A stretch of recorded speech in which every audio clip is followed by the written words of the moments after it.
රාජ්‍ය ආයතනයේ වැඩ කරගෙන යනකොට හොඳ සීගිරි ගිර පිටිසුතුම් බලනවා. යකෝ උන්ගේ කැටයන් දැක්කට පස්සේ උන්ගේ කැටයන් හැම්බැක්කවත් නෑ. මුන්ගේ මාර කැටයන් දෙන්නේ මේ ගෑනුන්ගේ යකෝ.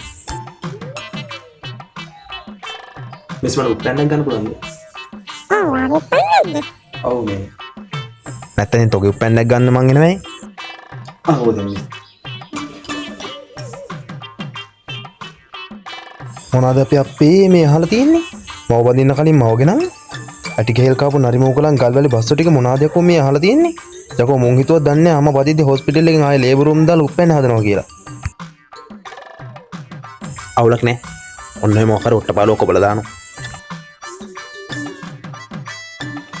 අනේ අම්බියා තියන්දම් ෆෝම් එක පුරවගත්ත මේ සීගිරි සුකුමාරියොත් තව ටිකක් කළා හිටියොත් එහෙම මගවලුවත් වැයරනවා මේකටක් ගාලා බාර දීලා මම යන්න ඕන නැත්තම් මට පිස්සු හැදෙනවා. ආ මිස් මේක පුරවලා. ආ ෆෝම් එක පිළිවෙත. ආයෙත් මේක පුරවලා දෙන්න. ආ තායයක් තියෙනවා.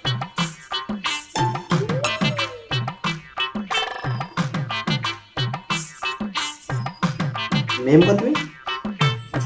ආ ඔක තියෙනවා මුත් එක විස්තර. ආ මේක තියෙන්නේ මගේ මුත් විස්තරද? ඊළඟට දෙන්නේ හුක් විස්තර වෙන්නේ නේ. අර බෑම්.